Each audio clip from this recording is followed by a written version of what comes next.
Your daily dose of sports and fun. This is the Morning Drive Podcast from Double T 97.3, presented by Cantex Roofing and Construction.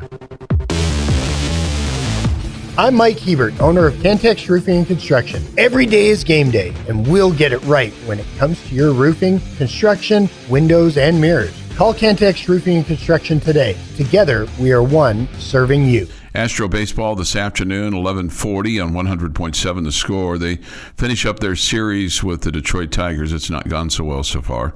The Rangers will continue. They've not scored yet. Yeah, right.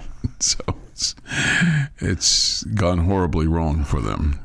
But the Tigers are a good team. I mean, Rangers will play Game 3 of 4 in Kansas City tonight. They'll finish their series tomorrow at 12:30.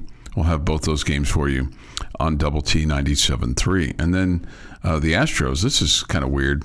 They go from Detroit to Baltimore. That's not what's weird. What's weird is they play a Thursday game to start a series. You don't see that very often. Doesn't seem like. You don't say it again? What's weird about it? The Astros will go from Detroit to Baltimore. That's not so strange. What's odd to me is they start a series on a Thursday. They're playing 4 games, Thursday, Friday, Saturday, Sunday. You just don't see that very often. A lot of times you see a series end on a Thursday, not necessarily start on a Thursday. More so the first, but yeah, you see teams start on Thursday. I know, just but more, you're right. More times they end on a Thursday. It just seemed a little odd. This headline captured my attention. It's concerning the Dallas Cowboys. The headline from this article on CBS Sports: Jerry Jones shares candid reasoning behind insistence on being the Cowboys general manager. His immediate quote was, already chuckling. I like the pain. I like the pain. You know, I heard Chris Canty talking about this morning on ESPN radio, and he's like, nobody else can handle what Jerry can handle. Nobody else wants the pain like Jerry wants it. Nobody else, wants the people criticizing them. And I'm like, Chris Canty, you're so missing the point. Okay, it's not that he wants the pain. It's not that he wants the criticism. He wants all the the kudos. He wants all the respect. He wants all the pats on the back. He wants everybody looking at him. It's not that he's asking for criticism. He's just asking for focus on him. Mm-hmm. Yeah, he said, I'm often asked the question why I don't hire a general manager. This is in the Netflix documentary. He said, I've had people that have said, Jerry, you subject yourself to so much criticism, you need a buffer. I don't like it like that. I like the pain. He also said... Does he have to put all of us through it, too? Right. That was funny. That was ready to be laughed at. Yeah. He also made it clear he's not relinquishing his title as general manager anytime soon. No, just no. I bought the team. I think the first thing to come out of my mouth, somebody asked, did you buy this for your kids? I said, hell no, I bought it for me. And I didn't buy an investment. I bought an occupation. And I bought something I was going to do. I was 46 years old. I bought something I was going to do for the rest of my life. That's what I'm doing. So no. The facts are, since I have to decide where the money is spent, then you might as well cut out all the bull. And that's who's making the call anyways. Okay, well, he bought an occupation. That was interesting to me. And the other thing, too, is you forget how young Jerry Jones was when he bought the team. I mean, 46 years old. I mean, he had other partners and things like that. But that's pretty wild that you still think about that. I mean, the other thing that's wild is it's been 29 years since they've been to a conference title game. Not wild. Bad teams. Third longest in the NFL and the longest. Bad GM helped. In the NFC, right. Right. How much would Jeff and I need to pull together to get you to only talk about the Cowboys and not Jerry Jones? How much would it take? Like $1.25?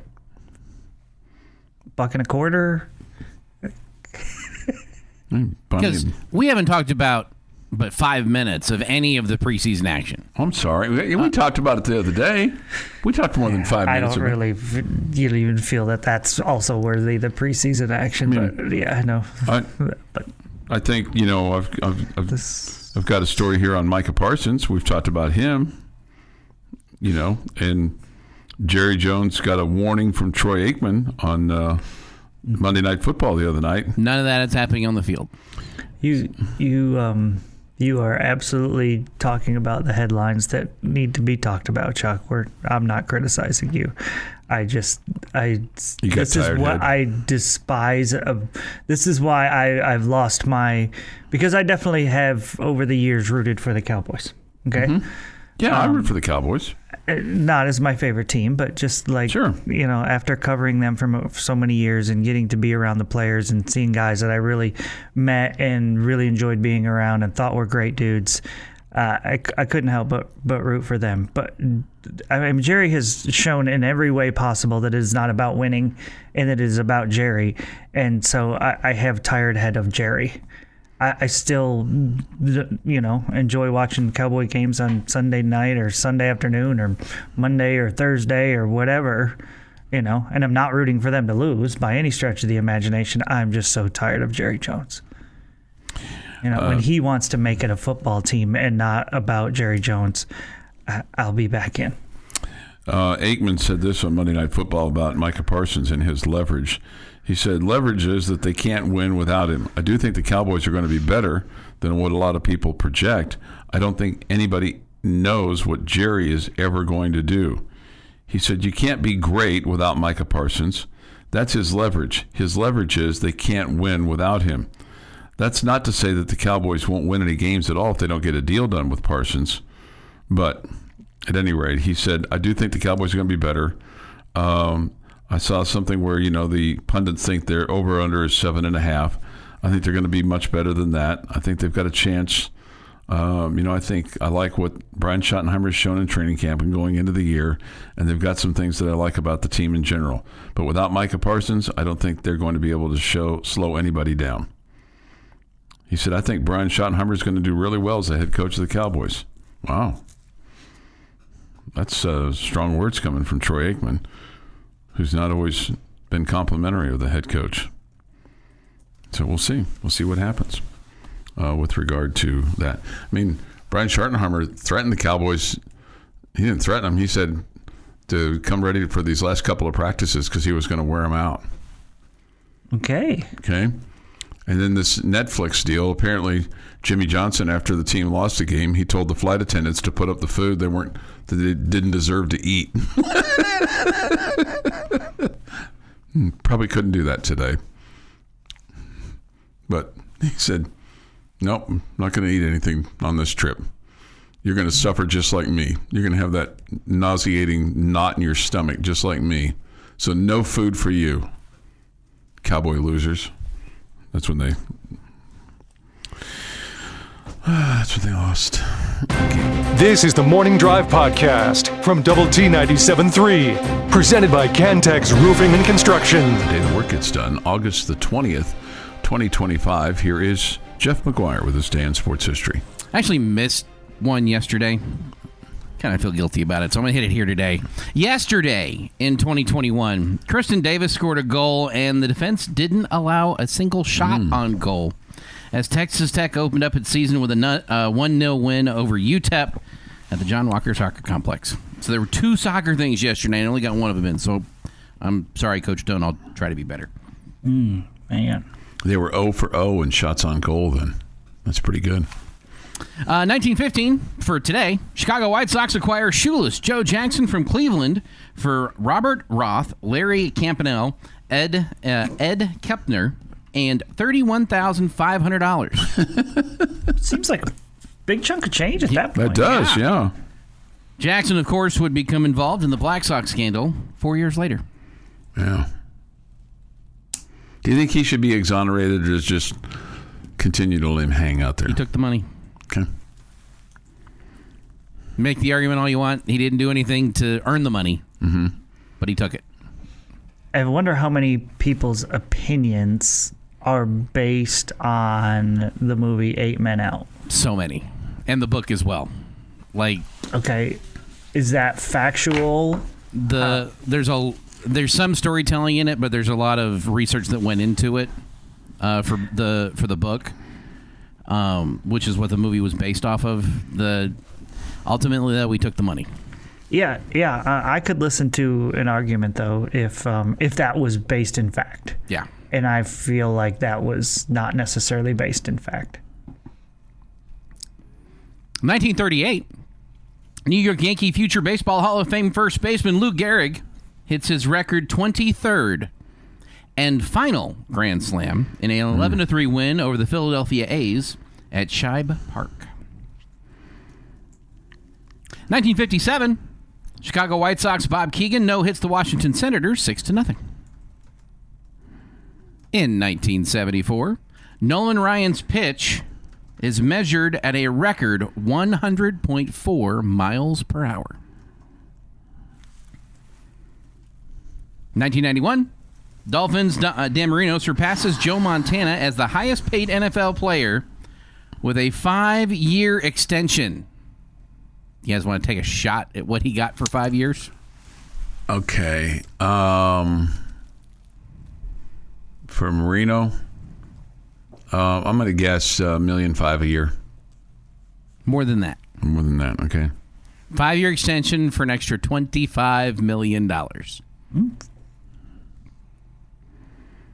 And in 2023, a strong crowd of over 1,000 in the first game on the new natural grass surface. The Texas Tech Red Raider soccer team rolled past New Mexico State 5-0 at the John Walker Soccer Complex.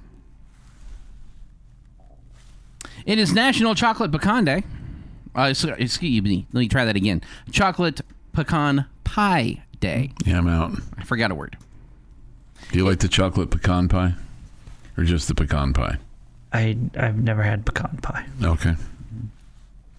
And it's National Bacon Lovers Day. Okay. I like bacon. I do too. Yes. No one says no to bacon. Unless they're weird. Happy birthday, former Red Raider soccer player, Janine Sonis. We know her as Janine Becky. She got married. She's 31 now. All right.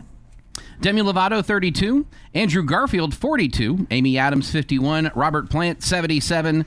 Ron Wise is 78. Al Roker, 71. Al Roker's just 71? Uh-huh. God, he seems older than that. Been around a while. I know, but he just seems older than that. I thought he was like 80-something. And Mitch Trubisky is 31. Okay.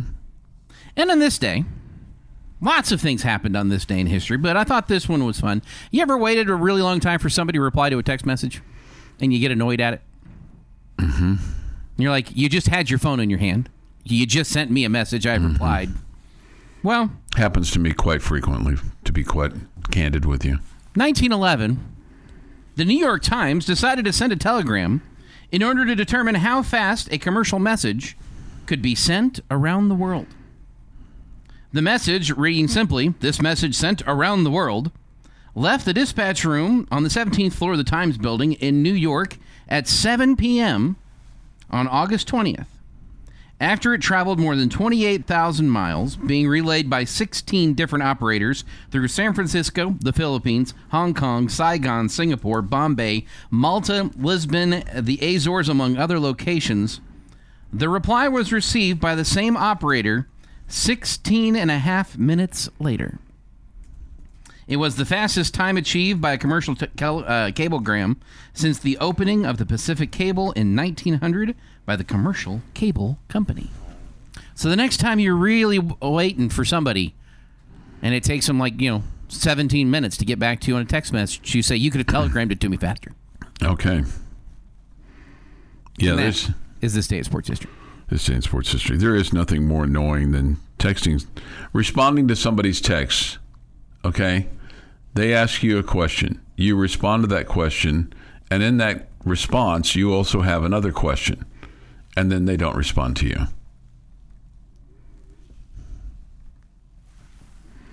Yeah, I guess if it was like something that they needed your answer because they were in a conversation with somebody else and they were in the middle of it, then you would expect that response to come back from them later. But to get no response, yeah, that would be annoying. Yeah. Yeah. I saw this last night. It warmed my heart. I'm disappointed that I didn't see it when it happened immediately. But when they had their media confab, CBS Sports, to introduce their announcing lineup for the year, I'd love to go to that sometime. I think that would be kind of cool.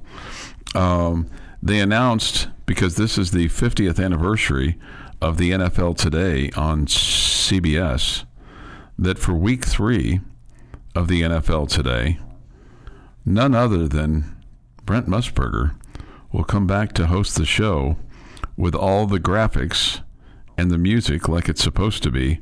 The dun dun dun dun dun dun, dun. Okay, and that will be for week 3. Unfortunately, there won't be any Jimmy the Greek. He's dead. Irv Cross is dead. So I'm glad they're not going to be there then. Well, I wish they could have been there. And I believe Phyllis George is no longer with us either. She was part of that as well. And I thought she was terrific. And then Jane Kennedy was just good looking, but she was smart. Yeah. Phyllis George has been gone for about 5 years, but Jane Kennedy is still around. And who knows? Maybe she'll come back and be a part of the NFL Today for one last time. Okay. But I love that. I love that they're gonna have Cheeseburger. All right, he'll give some odds and things like that. He'll be terrific. He can't do it every week anymore. Did you say you're glad they have Cheeseburger? Well, that's what me and my friends called Musburger. We called him Cheeseburger. Okay. I get it. Okay. Somebody says this. I would have guessed that Roker and Chuck were about the same age. Huh? Really? Have you seen him? Wow. I'm gonna have to work a little harder tonight in the gym. You need one good looker for Musburger to gawk at. Yeah, that's probably some truth to that. But man, he's old and he's still married. He's still married to the same gal. He's been married forever and ever and ever. Well, that's because he looked. He didn't touch. That's different. There's right. There's a difference. The Morning Drive podcast from Double T 97.3 is presented by Cantex Roofing and Construction. Live. Good morning with Jamie Lent and Jeff McGuire. I'm Chuck Heinz. We'll have baseball on the air for you today. We'll have the conclusion of the Astros and the Tigers from Detroit, 11:40. First pitch to follow at about 12:10 today. And then the Rangers and the Royals will play game 3 of 4. We'll have that game at 6 tonight, 6:40 from Kansas City on Double T 97.3. Okay. Sports Illustrated put this article out. Came out, let's see here. I think it came out yesterday at some point in time. Doesn't matter. I think you're going to like where they have the Red Raiders. I don't think there's any question that you're going to like where they have the Red Raiders and the Big 12 standings. This is part of what they have to say. Go ahead and pick names out of a hat or start flipping coins to determine who you think is going to win every game of this league. Given how closely bunched it is from the very top all the way to the bottom of the conference. In the end, the returning production of reigning champion Arizona State wins out, while the roster improvement in Lubbock carries the day for Texas Tech to eke out enough victories to make it to Arlington. That's good news. Okay, That's what we're after. The tough non-conference schedule probably hurts Baylor's chances of being in the college football playoff mix, but don't overlook Utah taking a big step forward because between its improved offense and normally stingy defense to send Kyle Whittingham out on a nice note. There's some regression built in for Colorado and BYU after last year, but don't be surprised if Kansas and Arizona win a few more of those close games than they did in 2024. Okay? So here's where they have Tech and Arizona State. They have Tech and Arizona State both winning 10 games overall, 10-2, 7-2 in the Big 12. They have Baylor at 7-2. So that would be a tie with those three schools, but Arizona State and Texas Tech winning out on a tiebreaker. Okay. Probably wouldn't surprise you, right, if Baylor won 7 games? Nope. Okay. Utah, they have Utah, TCU, and Iowa State each going 6-3. BYU, Kansas State, Cincinnati, Kansas going 5-4. I think I'm surprised at the K-State 5-4, and they have K-State going 8-4 overall, which is exactly where they were last year. They have Houston at 6-6, so that's making a bowl game. That shows big improvement for that program. 3-6 in the Big 12. And then they have Colorado and Arizona each at 5-7, 3-6 respectively. UCF and West Virginia at 4-8 overall, 2-7 in the conference. And Oklahoma State 2-10 and 0-9 in Big 12 play. I just have a hard time believing Oklahoma State's going to be that bad 2 years in a row. I don't think they killed it in the transfer portal. They've got a quarterback that, it doesn't seem like the quarterback battle was with shotguns. I think it was rather with pillows. And I don't expect them to be great. I wouldn't expect them also to be over, but I think I would probably say that about just about anybody. Just the odds are you're going to pull one or two off, but I don't think they're going to be very good. For Arizona State, Sports Illustrated predicts their 2 losses to be Week 7 at Utah and Week 10 at Iowa State. They have them winning at Baylor, which probably helps with the tiebreaker. It does help with the tiebreaker. They have them winning at home against TCU. They have Arizona State winning in Week 8 at home against Texas Tech, winning against Houston, then winning out against West Virginia, Colorado, and Arizona. I mean, that's a pretty weak finish for Arizona State. If they can survive the early portion of the season, the fact that they've got those 3 at the end really bodes well for them. As far as the Red Raiders are concerned, as I mentioned to you, they have Texas Tech at 10-2.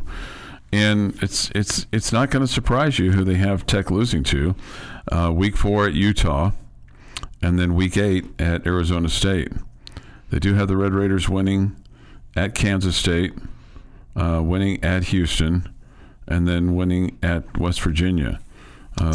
We've asked that question before about couldn't you lose 2 of those 3 tough road games and still make it in? And according to Sports Illustrated, the answer is yes. Now, that's just a prediction. But Here's what's interesting to me with regard to Utah. They have Utah, as I mentioned to you, winning Week 4. That's the first Big 12 game for both Tech and Utah. But then they have Utah losing at West Virginia. I realize it's clear across the country, but, man, and that's very early on in the season for both of those teams. So I hate to think that our non-conference schedule that didn't turn out to be very difficult is going to hurt us with that first Big 12 game, but it's going to be Oregon State's probably going to be decent, but it's going to be a big change when you go to play on the road at Utah after those first 3 games. Utah finishes at Baylor, at home against Kansas State, and at Kansas, and they have Utah losing the 2 Kansas games and winning at Baylor. So, really, that Utah Baylor game in their mind, that's basically breaking up the tie in terms of Utah winning and beating Baylor, and that helps you in the Big 12 championship game. Oh, it feels like a big game, no doubt. Yeah. Not just for those 2, but others. And I think you can pick out about 15 or 16 of them. Sure. Of the contenders when they're facing off against each other. Sure. Of course, KU and K-State get started this week with college football. They predict Kansas State to lose in Ireland to Iowa State for the, quote, Week 0 game. Do you have a thought on that game yet? Do you think that's an Iowa State win? My first thought is anxious for it to get here. Okay. Yeah. I probably lean towards man, I don't know. Toss up. Okay. Well, could your mind change on what you think about either of those teams based on what happens in that game?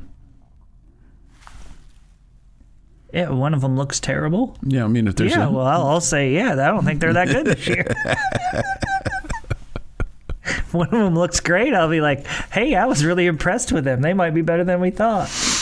And then is that what you're asking me? It was. Does your mind not change by watching a team play and seeing how they look? Yes, it's a fair response. It was probably a stupid question. I was just thinking about, week one. It's hard to have an opinion of a team week one, but when you're playing a conference game week one and you're playing a formidable opponent for both sides. But also holding out a little bit of thought that, hey, it's week 0. You traveled to Ireland to play. There's a lot of distractions, a lot of craziness there, so maybe a team could be better than they showed in that game. Because, see, I think I don't think they're favored by that. Well, I don't know. I don't really watch the odds, so I don't know. But I think if you're looking at those the two games involving Big 12 schools, if Kansas were to lose to Fresno State, that's a bigger indictment on them than if K-State or Iowa State loses to each other, just unless it's some kind of just massive blowout and you get a bunch of injuries. Yes, that's fair, because K-State and Iowa State are thought of as solid teams. Yeah. So whoever loses that game, if it's a decent game, you're not going to act like they're, just lost to App State or something. Right. This from the Yates Flooring Center chat line. I really appreciate this. Chuck, someone's right up on how this team does. What matters is performance on the field. You take what people are saying to heart way too much. It doesn't matter. Okay.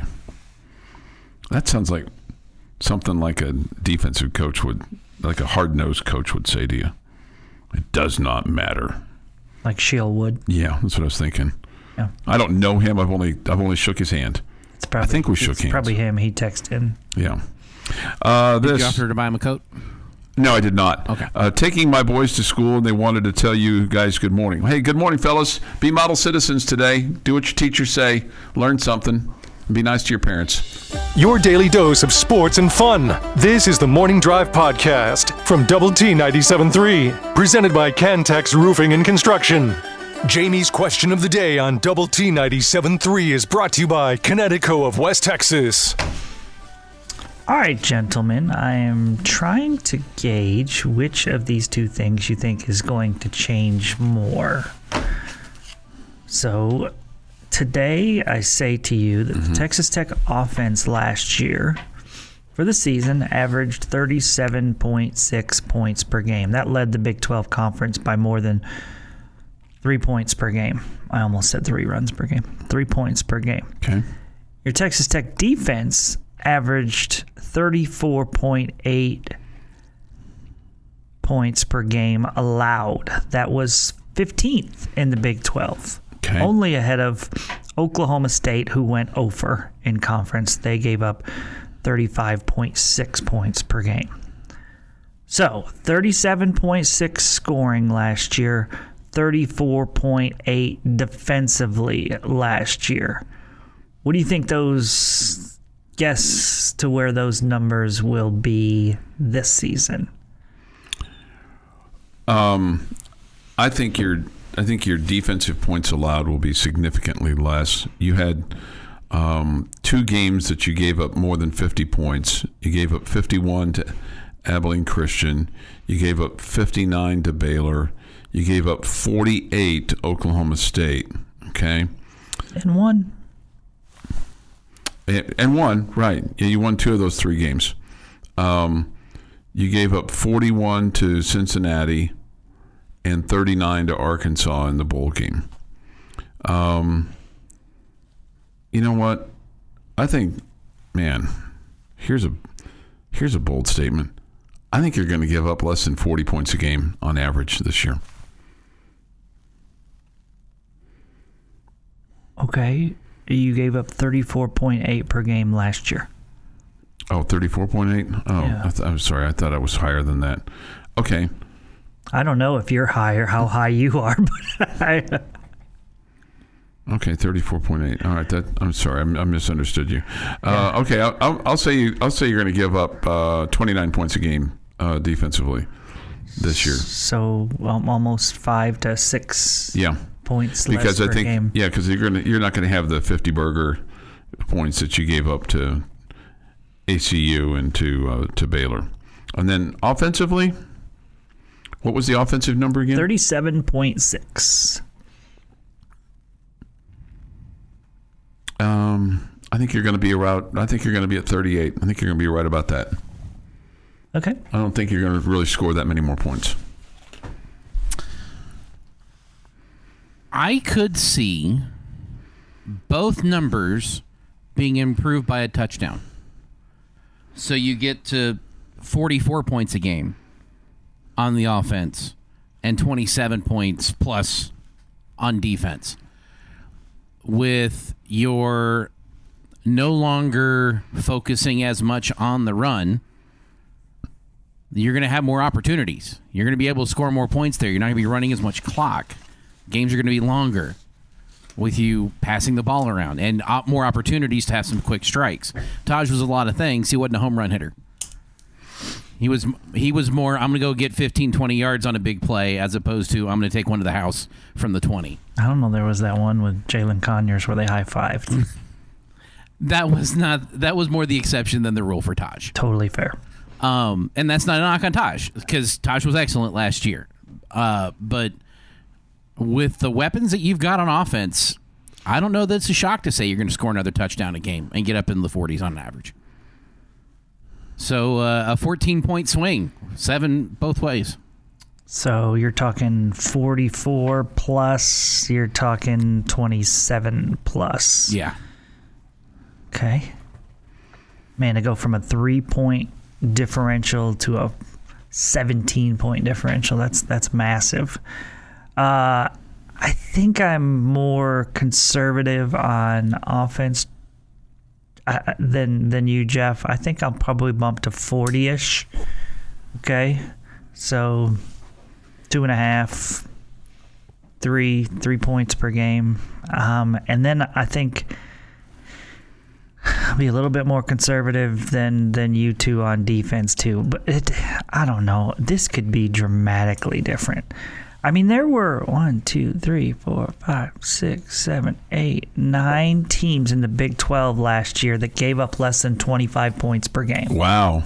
Okay? Do you think over half you're the going league. to be 9th or best defensively in this conference this year? I think Yeah. I think you are. I do too.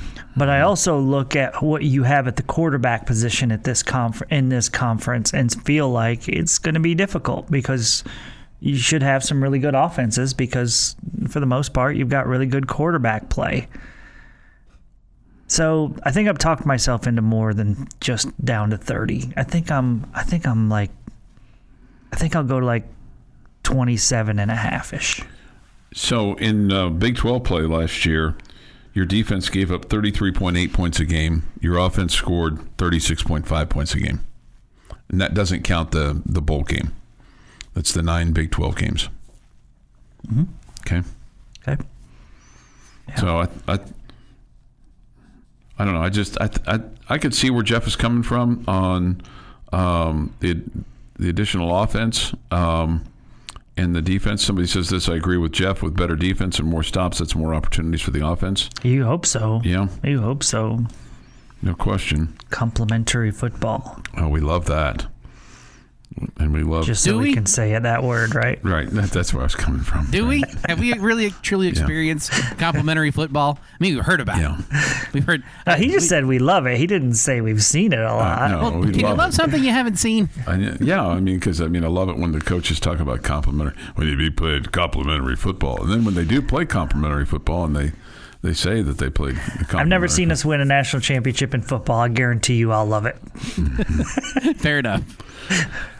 Here's the thing that you could really improve on is your red zone scoring. I mean, last year you were at 40 of 62. You got in the red zone 62 times, and you scored touchdowns 40 times. You scored 56 times, but there was stalling of your offense there. Your defense in the red zone, and you could say, well, there were a bunch of explosive plays, which is fair. The defense only gave up 36 touchdowns in the red zone. A couple of times it saved your bacon. The Morning Drive podcast from Double T 97.3 is presented by Cantex Roofing and Construction. I feel like that we've covered a lot of bases today, and we've talked a lot of sports today, so all checking a lot of boxes. Tomorrow, big milepost tomorrow with the Red Raider kickoff luncheon over at the Civic Center across the street. Right? Yeah, you gonna walk over? No, I've typical for my life downtown. Yesterday I made 3 trips down here. Boom, boom, boom, just a boomerang. Now I have a meeting across town, a true meeting across town, a business meeting. Oh yeah. And then truly I do. And then I'll come back over here for the lunch. So the last time that I walked over there, I had to bang on the door because they didn't unlock the west side doors to the Civic Center. So if you're the custodian in charge, for those of us that work in this building here that choose to walk over, please unlock that door so that we can get in to your fine building. They probably want to keep the homeless and other folks out of there. The riffraff that's downtown. Well, there's riffraff. I mean, I saw riffraff this morning on my way to work. I mean, they're riffraff over there by the hodl. You know, God only knows what those guys were doing. That was yesterday morning. And then you got to work and saw more riffraff. Came inside and there was only one riffraff. Somebody says, oh, the meetings aren't always real. Yeah, the meetings are always real. I mean, sometimes they're more, more real, more business than not. But my crosstown meeting guy is not here anymore. So, I mean, he was a customer, and when somebody invites you to go meet up somewhere, you need to go meet up, right? Sure. That's the way it works. That is the way it works. Thoughts, comments, Yates Flooring Center chat line. So anyway, they'll have, and Coach McGuire talked about this on his podcast the other day. He talked about, the big trucks from Lubbock Truck Sales in there, and the band and the balloons. And I had this thought, Jamie, that in the spirit of the Big 12, that everybody should take a tortilla with them to the Red Raider Club luncheon and throw them up in the air. Or that maybe Texas Tech and whomever their partner is going to be for the tortilla toss, probably United Supermarkets, should provide a tortilla at everybody's table. And we all have a lesson in throwing the tortillas up instead of at somebody. 99, that's too high. 75% of those kind of luncheons seems like involve fajitas. Oh no, this is I don't think there'll be fajitas. No, that's usually barbecue. Is that too high? Yeah, it's usually barbecue sandwich, okay. Pulled pork or something like that. Because pulled pork is cheap and it's easy to prepare. Okay, and it's delicious. It feels like I go to a lot of them where there's fajitas. Okay, and I was going to say, the chances are you could just grab an extra one. Tortilla, yeah. Go through the line, yeah. Yeah, right. No, but you don't want to make those people have to do extra work, right? No, to clean up. No, I don't. No, you clean up after yourself. You have to write your name on the tortilla before you throw it, and then you have to walk out with it. Kind of like graduation. You throw your hat up, okay? Throw your hat up, and then you go from there. No greater sign of advanced education than throwing up a pointy object and seeing how high you can throw it so it can land on your head to prove that you are educated.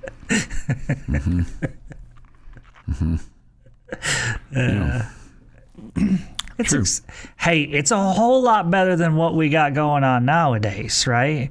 When the kids get up there to shake hands and then they just start busting a move.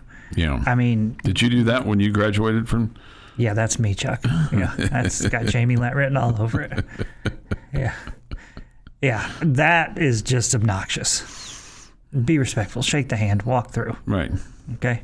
Right. Quit with the dance competition just so you can be noticed. Unless you moonwalk. Yeah. No, don't do that either. This. Be respectful. They probably thought you were riffraff, Chuck. No, because I was driving a real car. As opposed to pushing a shopping cart or just stumbling around. Okay.